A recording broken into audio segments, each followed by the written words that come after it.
Il est 19h, merci d'être avec nous pour Face à Philippe de Villiers. Cher Philippe, bonsoir, vous avez le sourire, ça me fait plaisir. Oui, non, parce que...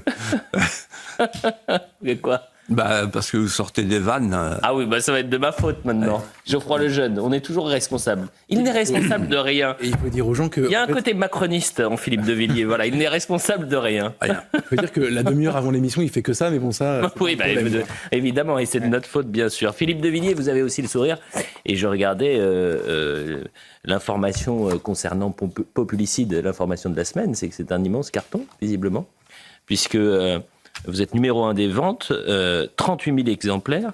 La question, c'est est-ce que vous êtes surpris par la réussite du livre, mais surtout, d'où vient, et c'est vrai qu'on n'en a pas parlé la semaine dernière, puisqu'il y avait cette actualité politique majeure, bien sûr, ou du moins on n'a pas suffisamment parlé du livre, et la question, moi, qui m'est devenue, c'est populicide. D'où vient le mot populicide, Philippe de Villiers ? Alors, c'est un néologisme qui a été inventé par un communiste révolutionnaire, Gracchus Babeuf, en 1794, pour désigner la politique d'extermination de masse des colonnes infernales sur les populations de l'Ouest. Et il a écrit un livre qui s'appelle « Le système de dépopulation », dans lequel il décrit ce qu'il appelle le populicide, c'est-à-dire l'extermination d'un peuple. Ensuite, il y a eu un papier remarquable de Michel Onfray dans sa revue Front Populaire, qui est une revue remarquable d'ailleurs, et qui, un jour, m'a dit, tu sais, celui qui a tout prévu, qui a tout dit dans le globalisme, c'est Anacharsis Clootz. C'est un baron prussien, personnage incroyable, d'origine hollandaise, et qui est devenu député de l'Oise. Et on l'appelait à la Convention l'orateur du genre humain. C'est lui qui a théorisé l'universalisme des droits de l'homme. Et il voulait recréer une humanité, recréer un peuple, recréer le genre humain. Et pour recréer le genre humain, il voulait qu'on se débarrasse de toutes les nations pour parvenir au bien-être cosmique post-national. C'est-à-dire que c'était un globaliste avant la lettre. Il voulait fabriquer un seul peuple. Donc les macronistes, en fait, ont là leur père spirituel. Et ils parlaient du populicide au sens où il fallait faire un seul peuple. Mais surtout, ce qui m'a passionné, intrigué aussi, c'est le mot de Aimé Césaire, qui parlait du populicide comme d'un génocide par substitution. Substitution d'un peuple concomitant avec l'effacement du peuple originel, pour fabriquer un non-peuple, sans identité, sans histoire et même sans langue. Et en fait, qu'est-ce qu'on a fait depuis 50 ans ? Et c'est pourquoi j'ai écrit ce livre. On a fabriqué une société de déracinés. Il y a les déracinés de l'extérieur face aux déracinés de l'intérieur. Le migrant face à l'homme global. Nous avons organisé la rencontre des errants. Et on a oublié que la victoire de la vie est précaire et incertaine. Et que la nature porte la civilisation comme l'abîme porte l'arche, juste au-dessus du tombeau entrouvert. Philippe de Villiers, parlons à présent d'une actualité chaude, puisqu'elle date de jeudi soir. Jean Dujardin, qui est au cœur d'un débat pour avoir eu le malheur de défendre la culture française. Il était invité du 20h de France 2 et il s'est posé cette question. Peut-on parler de la France sans être taxé de facho ? Je vous propose de l'écouter. C'est très compliqué dès qu'on parle de la France, parce que pour certains, la France, c'est rance. Il y en a d'autres, ils sont dans la défiance. En revanche, il y a vraiment plus de nuances. Donc je ne sais pas du tout ce qu'on peut dire, moi, sur la France. Ce que je vois, moi, depuis 25 ans, Je vois des gens qui aiment leur pays. J'ai l'impression que les réseaux sociaux ne ressemblent pas aux humains que je rencontre depuis 25 ans. Les gens sont heureux. Alors peut-être que j'ai un traitement de faveur, ça c'est possible, mais je vois des gens heureux, je vois des régions magnifiques, je vois un littoral, je vois des gens qui ont envie. Et qu'est-ce qui nous empêche? Alors, est-ce qu'on est pris en étau entre une politique qui est parfois une politique, ce moment très instable, oui, qui est un peu austère et un peu difficile, parfois aussi une espèce d'actualité en continu qui fait qu'à un moment on ne réfléchit plus vraiment et on ne regarde plus vraiment. Vous savez, c'est comme quand on rentre chez nous. On met vite un GPS, alors qu'on sait exactement comment on peut rentrer chez nous. Mais on préfère mettre le GPS, on ne sait jamais. Et là, c'est pareil, on va regarder les infos pour avoir un avis. Alors que je pense qu'on peut avoir un avis sur la France. On peut garder son avis sur les choses, sur les gens. On a un très joli pays. Entre le littoral, entre les régions, la gastronomie, enfin... Le problème, c'est quand on le dit rapidement, on est taxé de facho. Alors on se dit, qu'est-ce qu'il faut que je dise? Alors, je suis rétrograde parce que j'aime le pâté? Ou qu'est-ce qui est compliqué en fait là-dedans, quoi? Donc évidemment, c'est de la récupération et il faut pas tout écouter, mais il faut garder l'espoir. La colonne des plus. Et il était l'invité pour L'homme qui rétrécit, son nouveau film. J'allais vous dire Jean Dujardin. Geoffroy Lejeune. Vous adorez. On aimerait tous être Jean Dujardin. Geoffroy Lejeune. Ah non, mais le pauvre, à chaque fois qu'il dit quelque chose d'un peu touchant, émouvant sur la France, il se fait taper dessus. Qu'est-ce que ça vous inspire, vous, Philippe? D'abord, je pensais à une phrase de Voltaire qui est reprise par les grands journalistes français. Cette phrase, c'est: quand un chien mord un homme, ce n'est pas une information. Quand un homme mord un chien, c'est une information. Quand un artiste français dit du bien de la France, c'est une information. Parce que le mec, il n'a pas intérêt à se pointer au César. Donc il faut dénigrer ce pays, prendre de la distance, le regarder comme une nécrose pour être populaire dans ce milieu, dans le milieu du showbiz. Et dans les milieux de la médiacratie. Et en fait, il est courageux. On comprend bien ce qu'il a voulu dire. J'aime la France. Voilà. En fait, la France est un être vivant et on a tout intérêt pour la connaître, à voyager dans son âme, pour y découvrir son génie symphonique,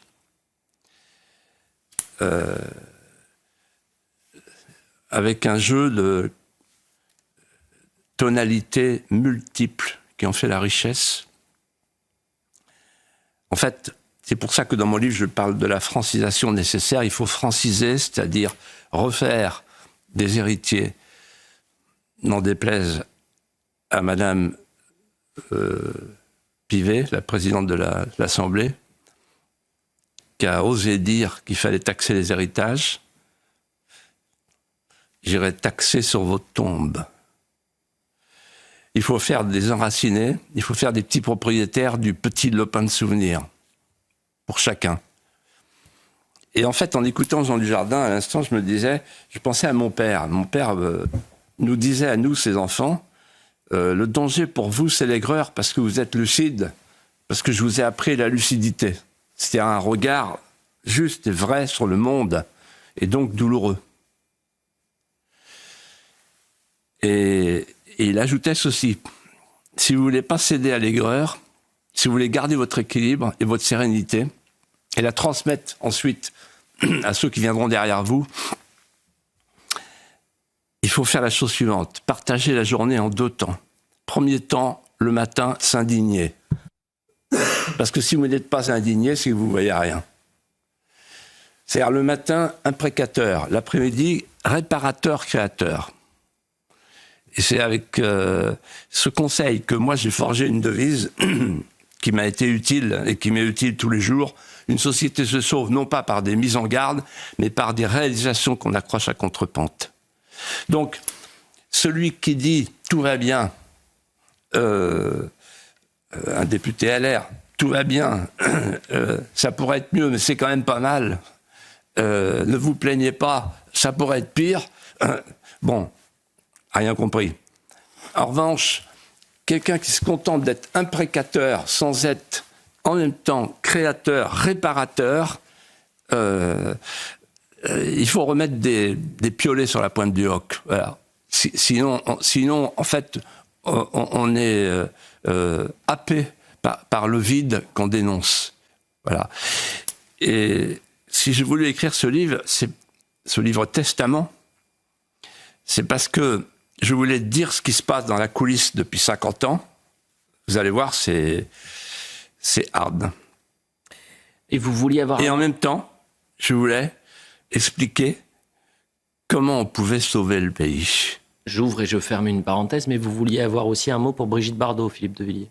Oui, parce qu'on parle de Jean Dujardin, il y a une artiste qui est actuellement en difficulté, qui est sortie de l'hôpital, je crois, et je voulais lui dire, Brigitte, toute la France t'aime.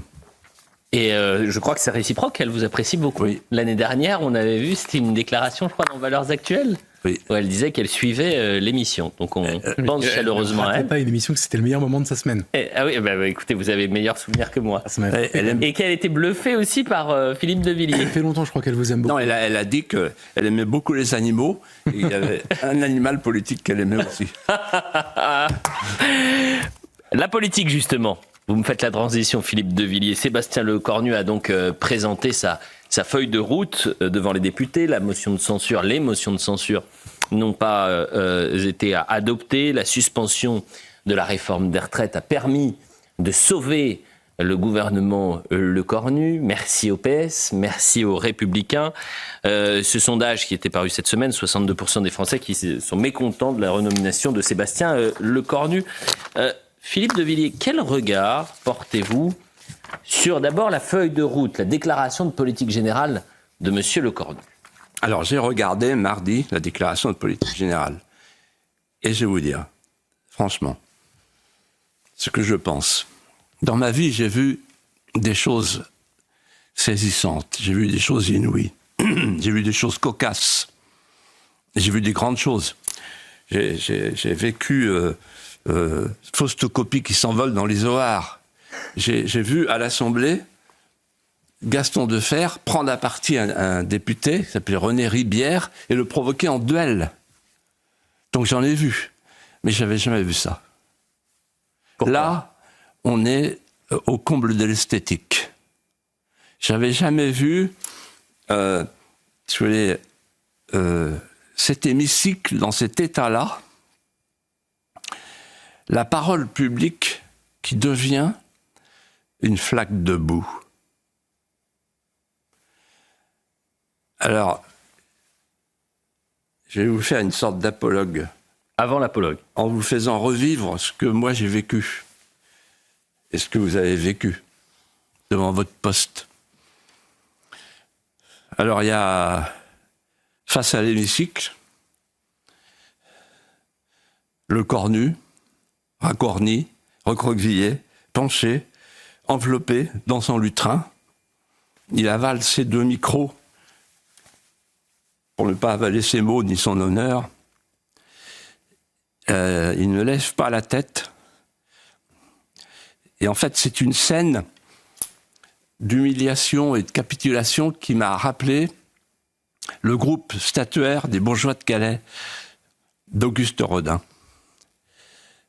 Il est là, tel le bourgeois de Calais, corde au cou, robe de bure, tonsure cendrée du moine soldat immolé. Et lui, il sait et on sent qu'il s'apprête à livrer le trousseau de clés de la ville à celui qui est là-bas, tout en haut à gauche. Ils ne se regardent pas, mais ils savent qu'ils vont se comprendre, que l'un parle pour l'autre. Tout est déjà réglé, tout est déjà promis. Le trousseau de clés. Et dans le trousseau de clés, il y a la retraite sur les retraites, il y a la fin du 49.3, il y a taxer les riches, la justice fiscale, open bar sur l'impôt, self-service sur la dépense publique, etc. Et là, je regarde et je vois, grâce à la caméra qui tourne, je vois l'arc républicain qui retient son souffle. Va-t-il prononcer les mots ? le mot suspension. On est dans l'attente. Le cornerisé accélère son rythme. Il s'enflamme pour donner un peu de feu et montrer comme il adhère à ce qu'il va dire. Et il lâche le mot. Suspension. Il lève les yeux vers la gauche de l'Assemblée tout en haut et il croise le regard monacal. Un geste. Olivier Faure qui salue le moine soldat. Il a les 2 doigts sur la tempe depuis le début du discours, 2 doigts sur la gâchette. Et là, il fait signe. Et il se tourne vers François Hollande, qui est l'âme de l'Assemblée, le nouveau président de l'Assemblée, et qui fait, oui, on a affaire à un homme d'État qui tient sa parole. Ok, boomer. On apprendra un peu plus tard que tout était réglé, effectivement, puisque le Cornu explique plus tard qu'il avait envoyé un petit billet à Olivier Faure, dans lequel il mettait « J'ai pris mon risque ». Et en fait, cette expression, moi, je la connais par cœur. Pourquoi ? Parce que c'est l'expression qu'a eue devant moi Emmanuel Macron lorsque je lui ai dit « Vous êtes un peu jeune pour aller à la présidentielle » en 2016, la première fois que je l'ai rencontré, et qui m'a dit « Je vais aller à la présidentielle ». Je dis « Vous êtes un peu jeune ». Il me dit « Je prends mon risque ». Et après, je me suis renseigné, on m'a dit « Ah, c'est un truc de banquier ». Le banquier prend son risque. Et c'est un truc de parieur, c'est un truc du touquet, du casino. Et donc, en fait, l'élève parle comme le maître. Et quand il veut rassurer Olivier Faure, forever, il lui dit « Je prends mon risque ». Alors, il a pris son risque. Il a fait don de sa personne à la France socialiste. Il a tout cédé. Il est sauvé. Le bloc central respire. C'était ou la mort ou le parjure. Ils ont choisi le parjure. Les députés LR sont soulagés. Comme on disait du temps de Daladier, ils sont soulagés. C'était ou les urnes ou le reniement. Ils ont choisi le reniement. Alors ils baissent la tête. Leur regard est poisseux, dégoûtant. Ils ont honte. Mais c'est une honte salvatrice parce que d'une main discrète, ils caressent le banc de velours qu'ils vont préserver pour quelques mois encore. Le banc de velours, le banc d'infamie. Et à cet instant, je regarde la Haute-Verrière, qu'on a vu d'autres, qui a vu défiler des serments brisés. Et la Haute-Verrière se rappelle d'un mot de Clémenceau, en d'autres circonstances, et qui, s'adressant à un hémicycle du parjure, a eu ce mot retrouvé pour la circonstance. La démocratie, c'est des rats dans un égout. C'est la fin de l'apologue. Mais Philippe de Villiers... J'ai résumé à peu près... c'est un résumé qui va plaire aux nombreux députés qui étaient absents d'ailleurs. Vous avez vu que l'hémicycle était 3/4 vide, c'est-à-dire qu'il y avait effectivement du monde à gauche, à droite, mais au centre, quasiment personne. Mais vous n'avez peut-être pas compris parce que cette suspension de la réforme des retraites, c'était en responsabilité. C'était le compromis, l'équilibre dans un contexte tendu. Et ça, vous ne l'avez peut-être pas compris. Alors, on a creusé, on a retrouvé... La stabilité. La stabilité, bien sûr. Vous savez ce que c'est la stabilité ? La stabilité, Philippe. La stabilité du portefeuille. Non, mais vous êtes contre la responsabilité. En fait, vous êtes un irresponsable, Philippe de Villiers. C'est ça, votre problème. Et alors, on a retrouvé une archive d'Elisabeth Borne. À l'époque, elle était première ministre. Elle était à la place de Sébastien Lecornu. On était en 2023. Et elle enchaînait les 49-3 sur la réforme des retraites au nom de la responsabilité, au nom de la stabilité, parce que c'était un défi existentiel, cette réforme des retraites. évidemment. Elisabeth Borne. Mesdames et messieurs les députés, les mois de concertation en amont du texte, les propositions de la majorité et des oppositions et les 175 heures de débat au Parlement auront permis d'aboutir à une réforme équilibrée, porteuse de progrès et qui prend au mieux en compte les situations de chacun. Rejeter ce compromis, ce serait financer nos retraites par la dette et fragiliser dangereusement notre système par répartition. L'équilibre est porteuse de progrès. Geoffroy Lejeune. Est-ce que, Philippe, tous les partis qu'on appelle maintenant du bloc central, du socle commun, de la plateforme commune, il y a beaucoup de noms pour ça, en ne faisant pas tomber le gouvernement de Sébastien Lecornu, en fait, ce que vous dites, c'est qu'ils ont privilégié le poste à la France? J'ai une pensée pour Édouard Philippe, quand même, dont je parle dans mon livre. Incroyable. Une grande amitié entre vous, oui.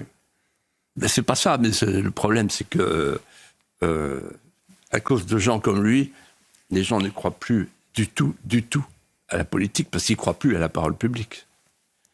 Alors, je réponds à votre question. Effectivement, ce qui m'a frappé, j'ai écouté, le mot France n'est pas arrivé dans la déclaration de politique générale. La France. Où était la France sous la Verrière?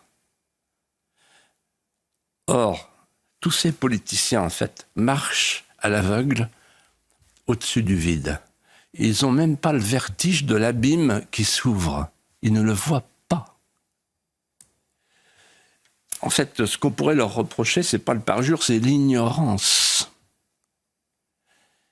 Ils ne voient pas la béance. La béance. La France de la béance. Devant nous. La béance du populicide anthropologique, démographique.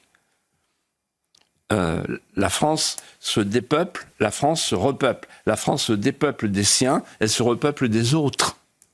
Il faut être aveugle pour ne pas le voir. Pour la première année, dans l'histoire de France, le nombre des décès l'emporte sur le nombre des naissances. Et récemment, sur cette antenne, sur ce plateau, Dominique Régnier, le président de la Fondapol, qui est un homme tout à fait remarquable, disait « Dans 3 générations, il y aura 37 millions de Français. » Vous entendez?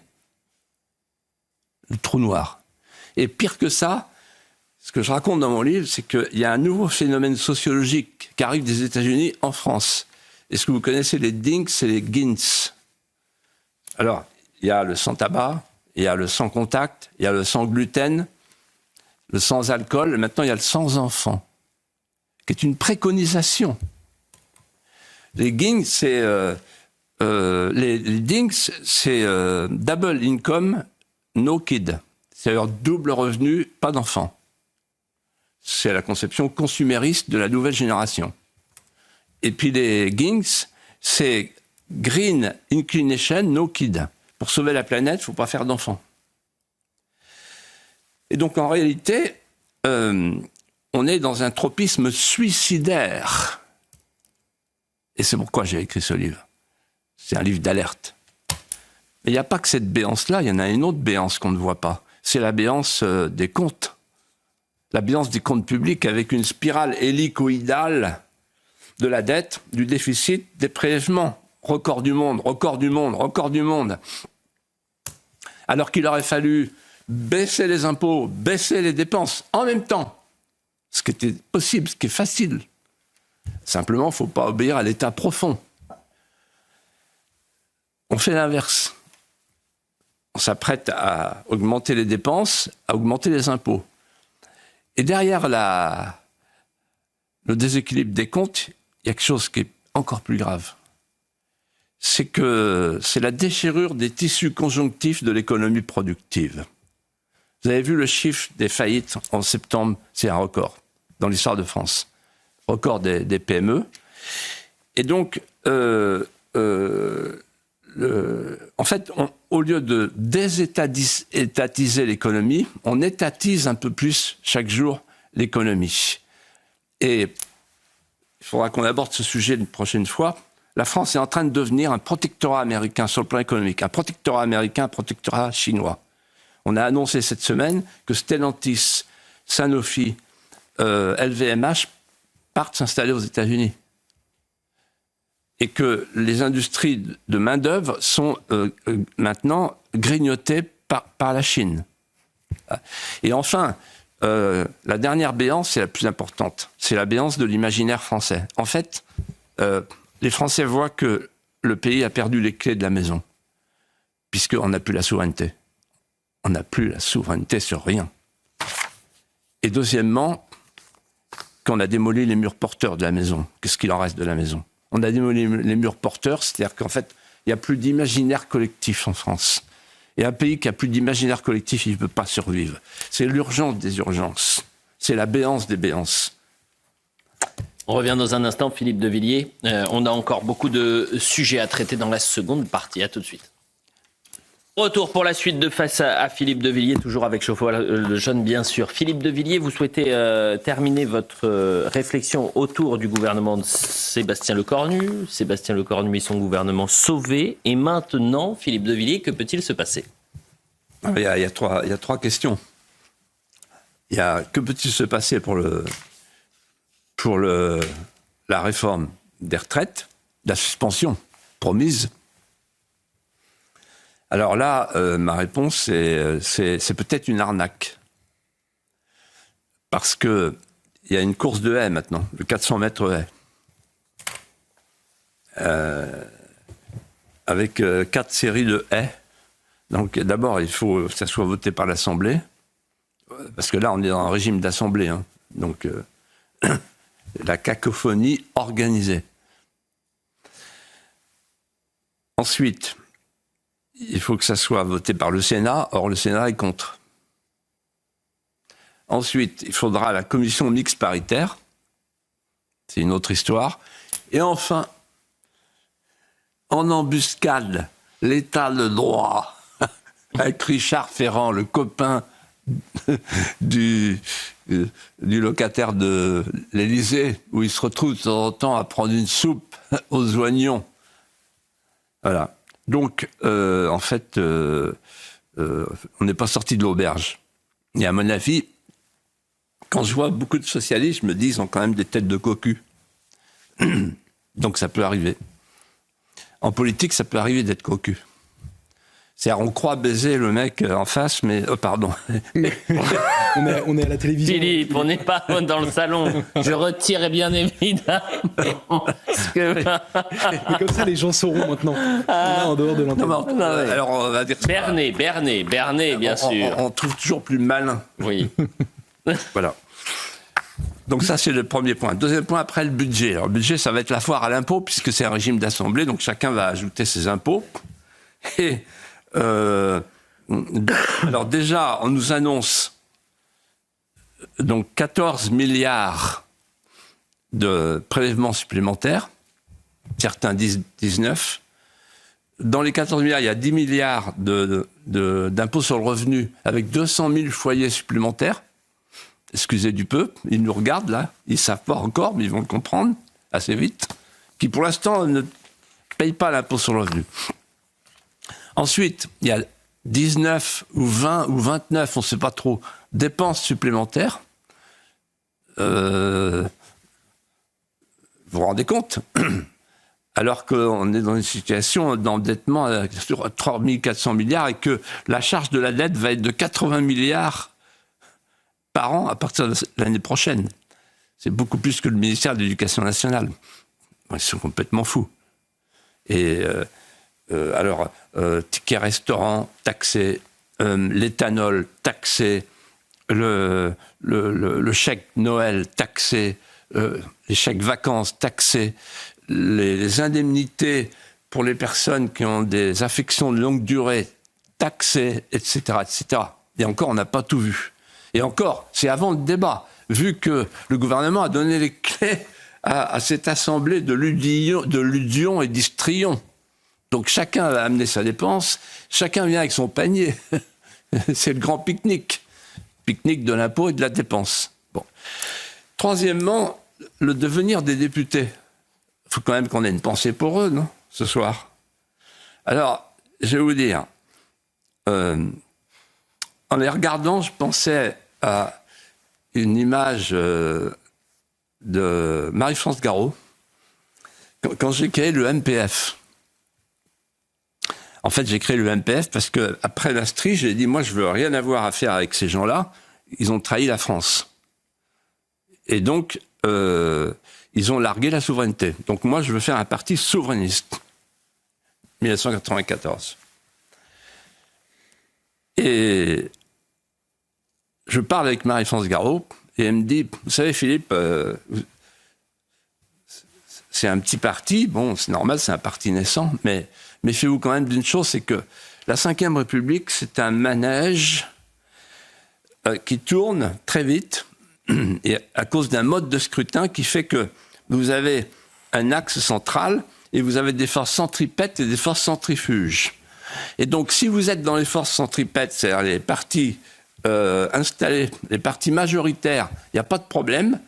Mais si vous êtes dans les forces centrifuges, parce que vous êtes trop petit pour y aller tout seul, vous êtes obligé de vous allier et de vous arrimer aux partis majoritaires, sinon vous êtes éjecté. Ce qui m'est arrivé. Bon, et alors, là, en fait, je regarde l'EPS et je regarde LR. Donc l'EPS, en fait, si demain ils vont s'arrimer à nouveau en cas d'élection à LFI, sinon ils sont liquidés. Et LR, eux, ils sont devant un problème existentiel beaucoup plus grave parce qu'ils veulent s'arrimer à personne maintenant. Ils sont arrimés au bloc central, mais le bloc central va disparaître. Et une petite partie d'entre eux va entendre l'appel d'Éric Ciotti, mais une toute petite partie. Donc en fait, il ne restera rien. Donc en fait, le paysage politique va être complètement recomposé. Le manège de la Ve République aura fait jouer ce que Marie-France Garot avait appelé l'arithmétique de la survie. Autre sujet à présent, Philippe de Villiers. On va parler de l'école face au terrorisme islamiste.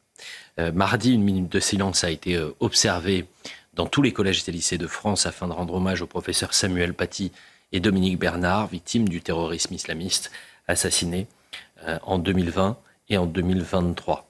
Je vous propose d'écouter la sœur de Samuel Paty qui se bat justement pour son défunt frère. Écoutez.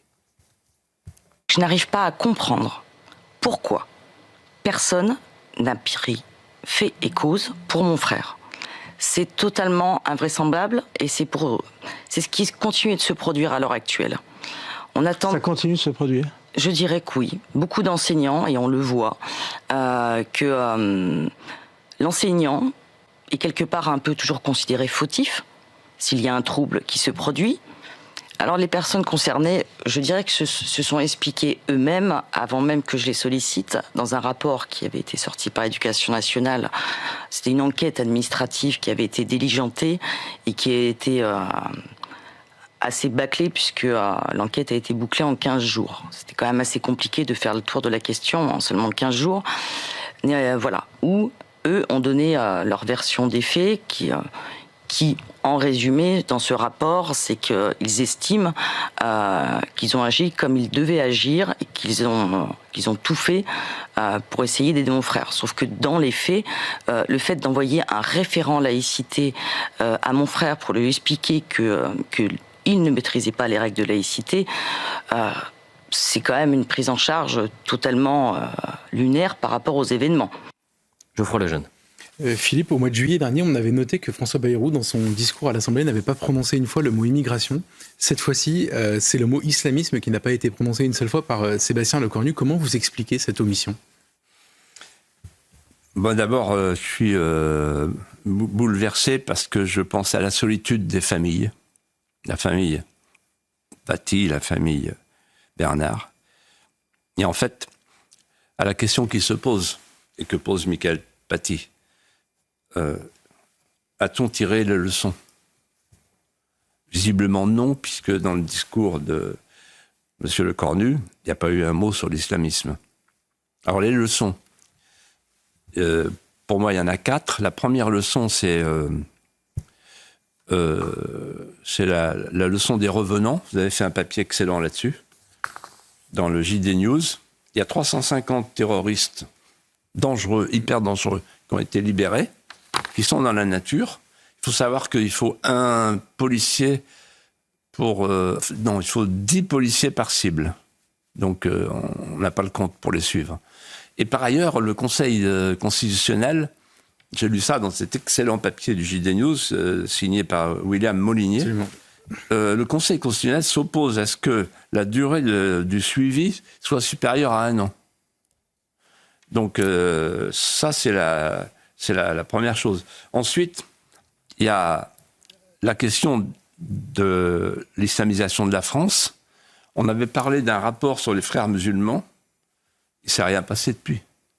On n'a pas interdit les frères musulmans. Et petit à petit, l'infiltration continue. Il suffit d'écouter Florence Bergeau-Blaclair, qui, dans le magazine Frontières, remarquable magazine d'Éric Tegner, explique la halalisation de la société française. Et puis après, il y a évidemment le problème de l'école.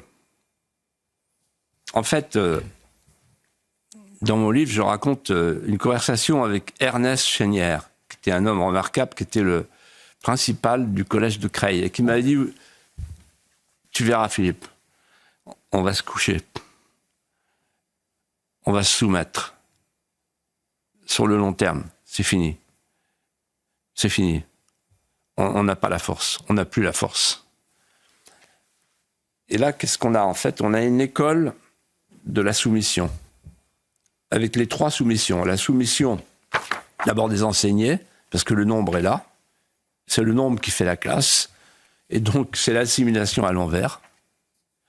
C'est-à-dire que les élèves d'origine française sont minoritaires. Et donc, en fait, ce sont des petits dhimmis en puissance.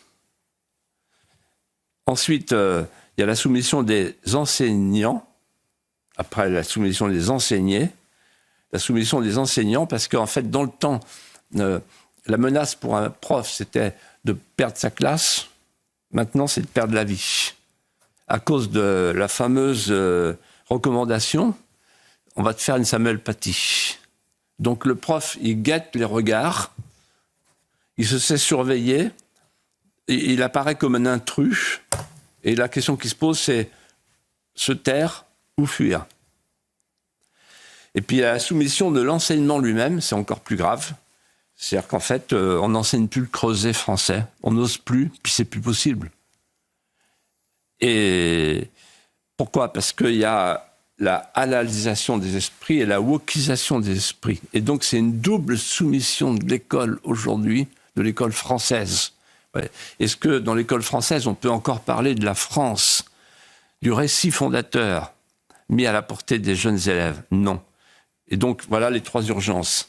C'est refaire une école française avec des élèves qui relèvent la tête, des petits Français qui relèvent la tête, avec des enseignants qui n'ont plus peur, et avec un enseignement dont l'éducation nationale dira désormais c'est le roman national et rien d'autre. Philippe de Villiers, actualité internationale également cette semaine. Vous savez qu'actuellement Volodymyr Zelensky échange avec Donald Trump depuis la Maison-Blanche, et puis cette semaine, ce même Donald Trump était au cœur de cet accord de paix entre les terroristes du Hamas et Israël. Et évidemment, vous avez pu suivre en direct sur CNews la libération des otages après 2 ans aux mains du Hamas. Un sommet pour la paix qui a été organisé en Égypte. Et puis, il y a une petite séquence qui vous a marqué. Je vous propose de la regarder, puisque c'est Donald Trump qui s'amuse de l'absence autour de lui d'un certain Emmanuel Macron. J'aurais imaginé qu'Emmanuel se serait mis debout juste derrière moi. J'y crois pas. T'as choisi de faire profil bas aujourd'hui. Très beau travail. C'est mon ami, très beau travail. Alors, Philippe de Villiers, est-ce que cette séquence est anecdotique ou est-ce qu'elle témoigne de quelque chose d'un peu plus profond? En diplomatie, il n'y a jamais rien d'anecdotique. Tous les gestes sont calculés, tous les gestes ont une valeur symbolique. C'est ce que disait Talleyrand. Donc là, en fait, notre président, qui représente la France, il est ridicule. Il est ridiculisé devant toute une assemblée avec une estrade qui rit. Mme Mélanie, derrière le président Trump, rit. Il y a une autre chose qui est risible, d'ailleurs, au même moment, c'est qu'on apprend que Emmanuel Macron se réjouit que chez Viktor Orban, dans quelques jours, le président Trump et le président Poutine vont se réunir sur la question ukrainienne. Donc, en fait, vous savez comment en diplomatie, on appelle ça un coupeur de citron. Voilà. C'est-à-dire qu'en fait, on a un président qui s'est fâché avec le monde entier, qui s'est fâché avec l'Afrique, qui s'est fâché avec la Russie, qui s'est fâché avec les États-Unis qui le méprisent, avec qui il n'est pas fâché. Voilà. Et j'ai un ami belge qui me disait hier comment vous allez faire pour durer avec cet homme. Et c'est cet ami cultivé qui m'a dit, il me rappelle Deschanel. C'est le président Deschanel, qu'on a retrouvé au bord du train, un matin, en chemise de nuit, dans un arbre, dans un chêne, tout en haut. Et il disait, c'est moi le président, c'est moi le président. C'était en 1920 par là. Et on l'a destitué. Ça peut arriver, vous savez. Philippe, vous souhaitez pour votre apologue... Je ne souhaite pas. Hein. J'ai bien compris. Ouais. J'imagine, oui. Quand même. Après, un chêne, c'est un bel arbre. Oui. Il y a des arbres avec des épines. Mieux vaut avoir un chêne. Oui, et puis je ne le vois pas en chemise de nuit. Vous souhaitez aborder dans votre apologue l'idée du chef. C'est vrai qu'on vit en ces temps de crise qui se multiplient. La transition. Oui, vous êtes un homme de transition aujourd'hui. Oui. Un homme de dérapage aussi, mais un homme de transition. En période de crise où les lieutenants s'égarent, le chef n'est plus écouté. Alors, Philippe de Villiers, qu'est-ce que c'est un chef ? On entend cette semaine une expression affreuse d'ailleurs, un tel est chef, mais il faut qu'il cheffe, il faut cheffer. Bon. Donc ça veut dire qu'il y a vraiment un problème de chef en France. Et en fait, la question que... alors, il y a mon frère, le chef d'état-major des armées, qui a écrit un très beau livre. Qu'est-ce qu'un chef ? Magnifique. Et les politiciens devraient le lire. Bon. Alors, qu'est-ce qu'un chef ? D'abord, un chef, c'est pas le titre ou la fonction qui font le chef, qui le définissent. C'est pas parce qu'on est chef d'État qu'on est chef. D'ailleurs, De Gaulle, dans ses mémoires de guerre, je crois, fait allusion à Albert Lebrun, président de la Troisième République, qui nous a emmenés à la guerre, particulièrement médiocre. Et De Gaulle dit, en fait, deux choses lui ont manqué. Pour être chef qu'il fut un chef et qu'il y eut un État. Et donc, en fait, et Clémenceau avait dit, plus tôt, il y a deux organes inutiles dans l'État, la prostate et la présidence de la République. Donc, en fait, un chef, un vrai chef, il a trois qualités éminentes. La première qualité éminente, c'est la vision. Le chef voit avant les autres. Le chef voit loin, plus loin. Le chef voit haut, plus haut. Le chef voit ce que les autres ne voient pas. Un chef d'État, un vrai chef d'État, ne subit pas le temps, il le sculpte. Un vrai chef d'État ne dit pas, comme nos politiciens aujourd'hui, la politique consiste à rendre nécessaire ce qui est possible, mais l'inverse. La politique consiste à rendre possible ce qui est nécessaire. Un vrai chef d'État, un vrai chef, on mesure son autorité et sa valeur à la hauteur qu'il impose à son peuple. dans son cœur, dans son esprit. Un chef, il crée. Un chef, il anticipe. Il crée, il anticipe, il a toujours un coup d'avance. Un chef d'entreprise, par exemple, il va essayer de définir, d'imaginer un produit ou un service qui le met à l'abri du meilleur, qui le guette pour l'avaler. À partir d'un aphorisme de Steve Jobs, que vous connaissez peut-être, le Graal du stratège, c'est l'avantage concurrentiel inimitable. Mais le chef de guerre lui-même anticipe et crée. Exemple, Jeanne d'Arc. En juin 1429, tous ces capitaines disent qu'il faut aller en Normandie, parce que la Normandie est occupée. Il faut, maintenant qu'on a délivré Orléans, en finir avec la libération de tout le territoire français. Et elle a dit non, c'est pas ça qu'il faut faire. Toute seule. Elle dit, le dauphin recevra plus de force d'une seule goutte d'huile que de 10 000 lances. Il faut aller à Reims. Ça, c'est un coup de génie. Le chef crée. Le chef a un coup d'avance, c'est pour ça qu'on lui fait confiance. En fait, le chef a une vision historique. Derrière la foudre de l'épée, il y a la lumière de l'esprit.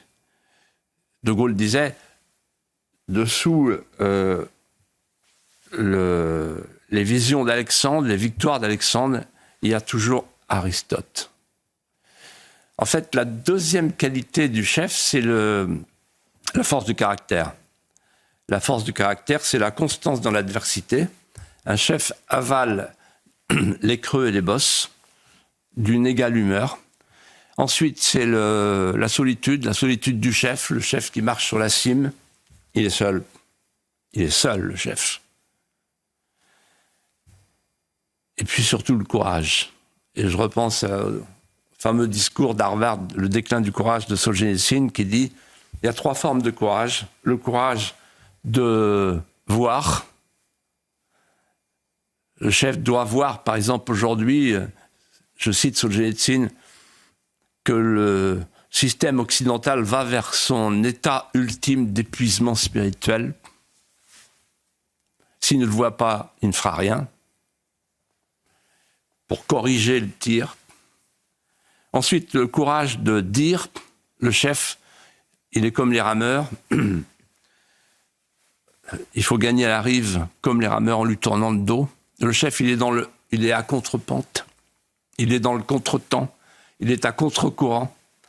Il n'est pas dans le langage commun. Et en fait, le courage de faire. Le courage de faire, parce que le chef se laisse habiter par le souci exclusif du bien commun. En disant ça, je repense au maître de Santiago, qui oppose la pureté à la fortune et qui morigène les chevaliers de Saint-Jacques en leur disant ceci: hommes de terre, chevaliers de terre, bien sûr nous savons tous qu'à la fin les valeurs nobles sont toujours défaites. L'histoire n'est jamais que le récit de leurs défaites renouvelées. Mais il ne faut pas que ce soit ceux-mêmes qui ont la charge de les défendre qui les minent.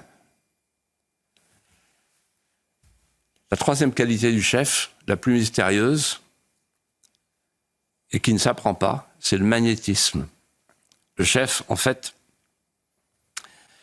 il est entouré par le peuple, par la troupe, qui le regarde et qui ne cherche pas en lui et ne trouve pas en lui un despote, mais un dépositaire.